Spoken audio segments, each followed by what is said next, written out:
Di antara bentuk-bentuk husnul muamalat yang ditunjukkan oleh Rasul sallallahu alaihi wasallam adalah tunjukkan wajah yang berseri kepadanya. Jadi jangan setiap bersuah tetangga tu karui sekian yang tari.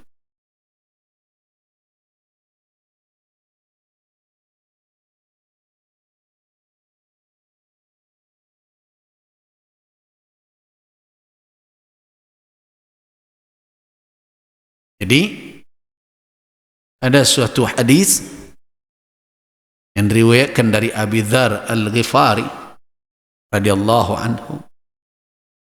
Apa kata Rasul sallallahu alaihi wasallam? La tahqiranna minal ma'rufi syai'a. Jangan kamu pandang remeh perbuatan yang ma'ruf itu sedikit pun. Jangan pernah kamu memandang remehnya. Walau sedikit, sekecil apapun, sedikit pun, jangan engkau la tahqiran. Jangan kamu pandang hina, jangan kamu pandang remeh. Seperti walau an talqa akhak biwajhin talaq. Meskipun amal ma'ruf itu bentuknya adalah engkau berjumpa dengan saudara engkau dengan wajah yang cerah berseri. Talak itu maknanya dahub, dahikan, dalam senyum, tertawa. La tahqiranna. Jangan kamu pandang enteng ya amal. Kalau dia ma'ruf, dia baik, sekecil apapun, la tahqiranna. Walaupun bentuknya kan remeh itu. Kalau orang memandang, alah senyum-senyum. Tapi jangan senyum-senyum nak menantu aja. Ya, bentuknya adalah walaupun dalam bentuk walau antalqa akhak, walaupun engkau berjumpa dengan saudara engkau biwajhin talaq, dengan wajah yang cerah, tersenyum berseri. Kemudian apa kata Nabi kepada Abu Dzar? Ya Abu Dzar, wa idza tabakhta maraqa. Apabila kamu memasak sup. Maraqa itu adalah makanan yang pakai kuah. Fa aktsir ma'aha. Perbanyaklah airnya. Kemudian waghruf li jiranika minha, dan ambilkan sendok, sediakan mungkin seberapa sedikit untuk tetangga engkau, cidukkan untuk tetangga engkau. Ini minimalnya. Tentu yang dimaksud Nabi bukan seperti itu terus. Kau mengamalkan kaji kok kuah setaruh nanti bo. Ya bukan begitu maknanya.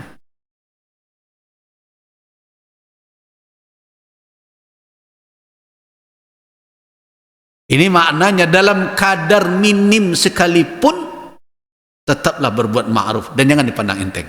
Nah itu maksudnya. Kan dalam keadaan minim walaupun hanya bisa berbagi kuah, ya bagi jugalah.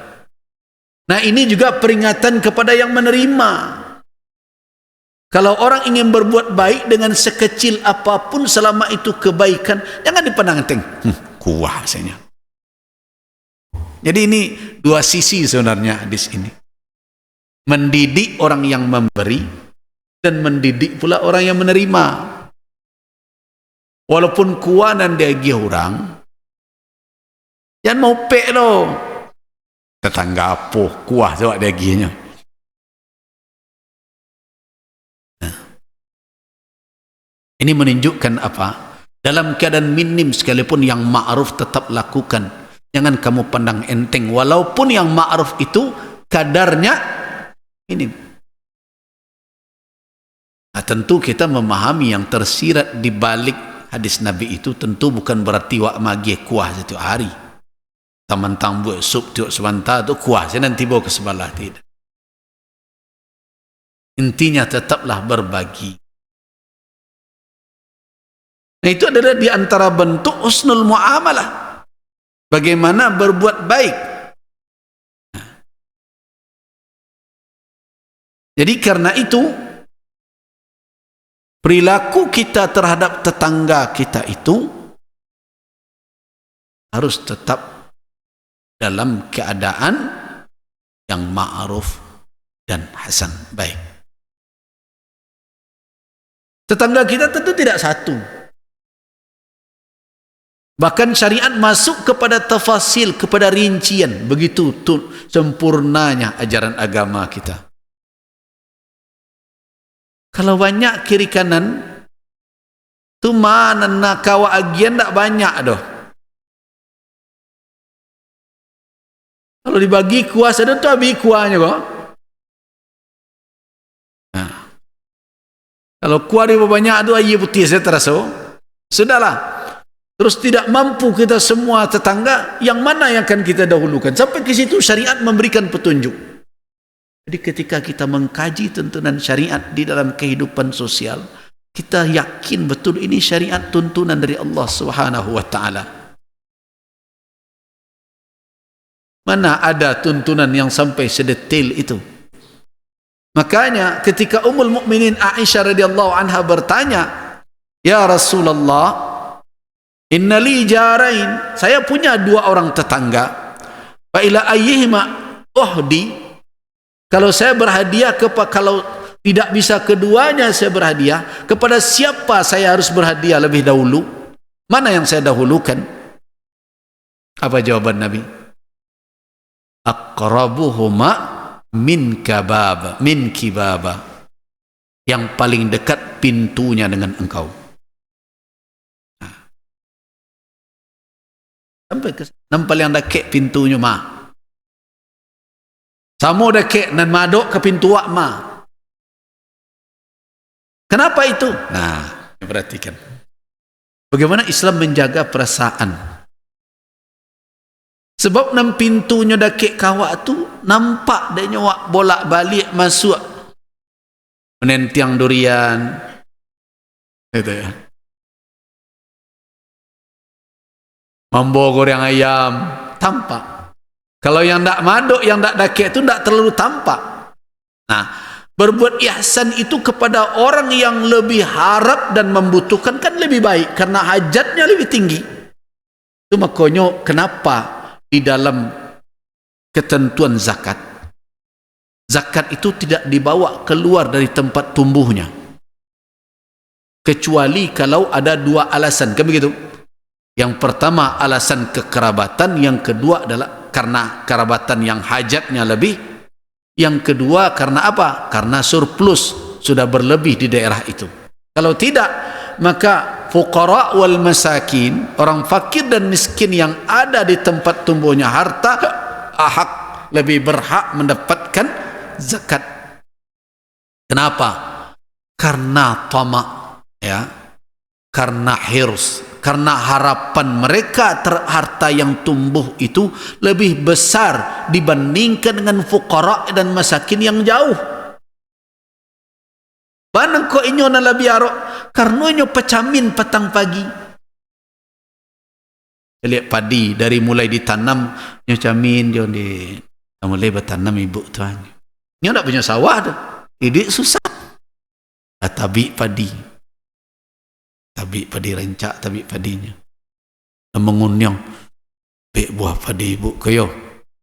Nah, ketika mampir banyak hasil panennya. Kemudian sampai senisap kok le ketinggal jentik awak gak seketek. Kamu gitu. Sedangkan orang miskin dan jauh tak tampak dia itu. Nah, karena itu harapannya lebih besar tumbuhnya.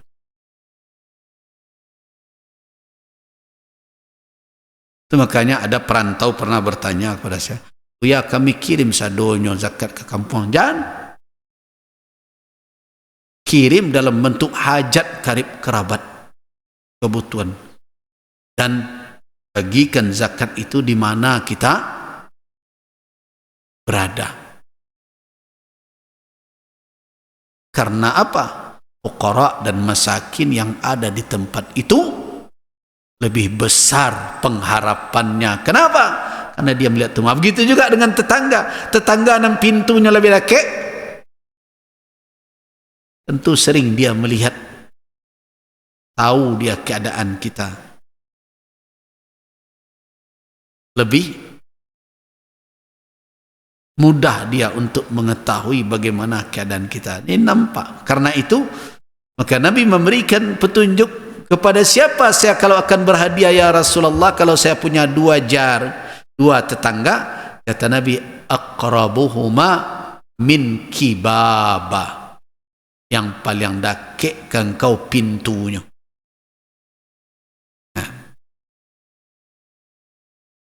Nah, karena itulah kalau ada orang yang tidak, karena begitu pentingnya keberadaan tetangga itu. Apa kata Nabi SAW memperingatkan, sebagaimana di dalam hadis yang diriwayatkan oleh Imam Al-Bukhari dalam Al-Adabil Mufrad, laisal mu'min alladhi yashba'u wa jaruhu ja'i'un.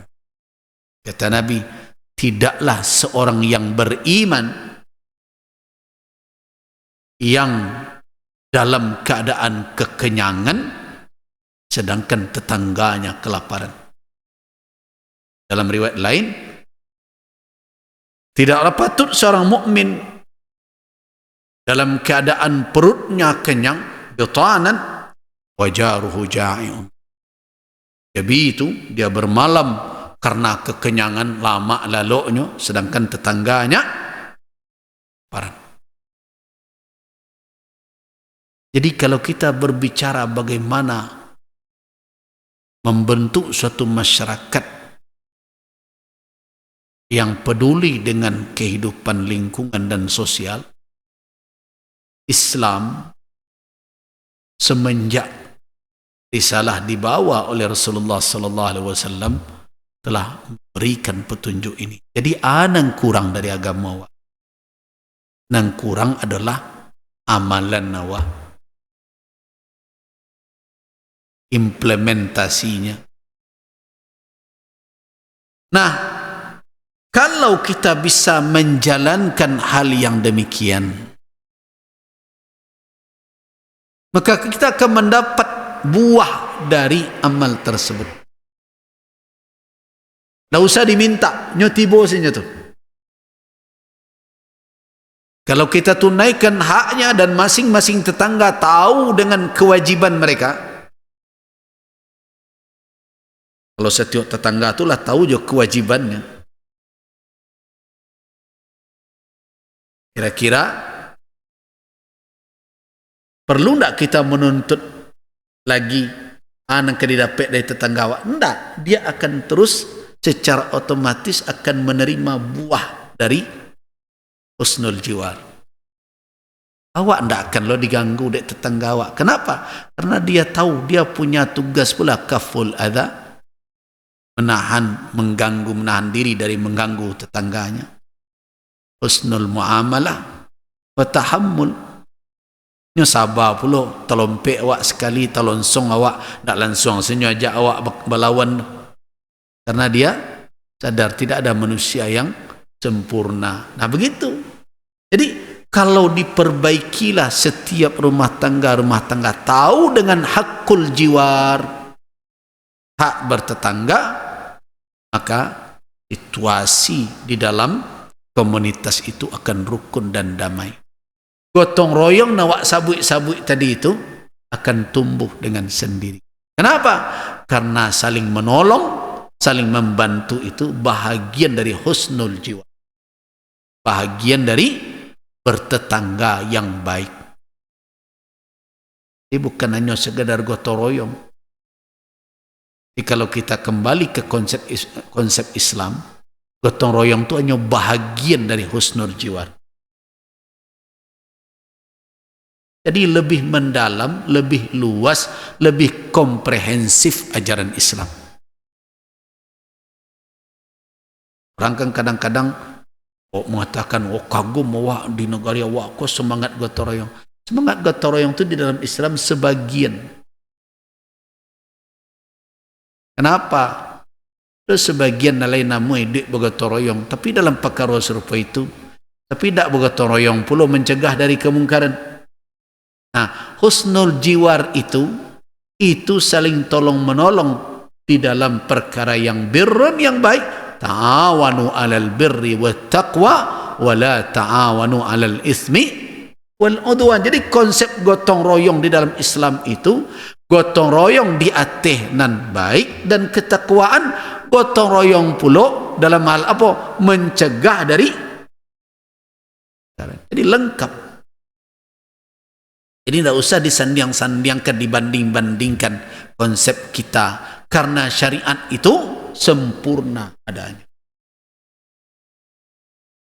Nah, itulah yang diperintahkan oleh Allah dalam ayat ini, yaitu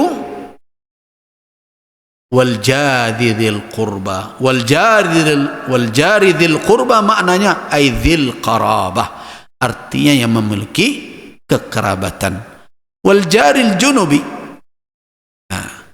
yaitu yang jauh. Kalau kita lihat tafsir al-Imam al-Baghawi, makna al-junub al-ba'id alladhi laysa bainaka wa bainahu qarabah. Dia bertetangga, tetapi antara kita dengan dia tidak ada hubungan kekerabatan. Nah, kalau dalam perkara mesti memilih mana yang harus didahulukan, al-jari dzil qurba muqaddam. Kenapa didahulukan tetangga yang ada kekerabatan? Karena dia memiliki dua jalur hak kepada kita. Yang pertama jalur jiran, yang kedua jalur kerabat. Jadi jangan tersinggung lah awak kalau tetangga awak tunjuk duluan dosa anaknya di sebelah. Kenapa?